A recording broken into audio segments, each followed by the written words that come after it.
Let me tell you about that time I tried to do an eco-friendly project that ended up being an environmental disaster.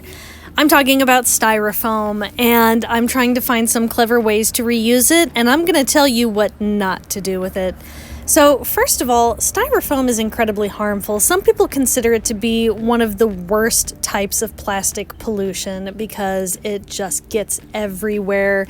It's nearly impossible to recycle. There aren't very many people that will pick it up. There's not a lot of drop-off places like there are with plastic bags. Fortunately, there's plenty of alternatives, like I got all of this information from this website, and there's also lots of different ways to reuse it.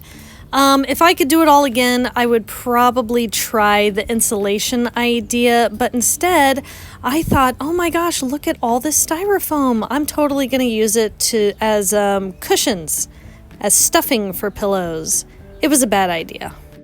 My reasoning was I used to have beanbag chairs, and I'm pretty sure it was full of little styrofoam balls, and I can totally just crush all of this up into tiny little pieces, put it in a bag, like put a nice piece of fabric around it, and then I'll have a beanbag chair. Because look at all the styrofoam that I had to work with. I thought, oh, this will be great.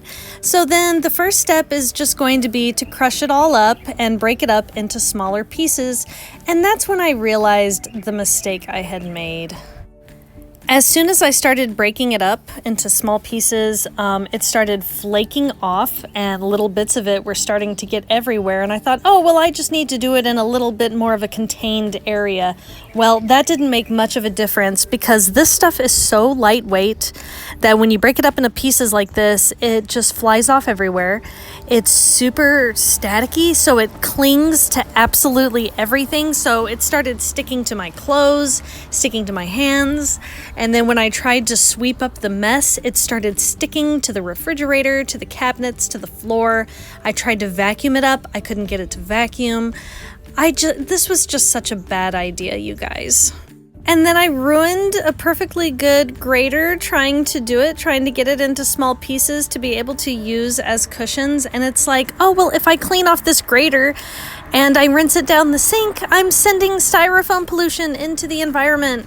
So once I realized the mistake that I made, I started cleaning it all up and realized this was probably a lot better left intact. I tried to do something eco-friendly, and instead I'm tracking little bits of plastic all over the place. You can make fun of me in the comments if you want. This is how I learn. And it's also a good lesson in reading about different types of projects before you just dive in head first and start doing them. So if you have a bunch of styrofoam and you're wanting to reuse it, I highly recommend that you keep it intact as much as possible and don't do what I tried to do. Instead, take the large pieces. They make for really good insulation. You can use it like in your little pet house. Some people put it in the bottom of flower pots, but again, I can't imagine that's really good. I think it's better just to use rocks. But more importantly, try to stay away from the stuff and buy from companies that don't use it, because now I've got a styrofoam mess on my hands that I'm gonna have to clean up, all because I wanted to make a cute little pet bed to go inside this little crate. Lesson learned. There are better things to use as stuffing in a pillow, like old rags, for instance. So wish me luck on my next project. Let's hope it goes a lot better.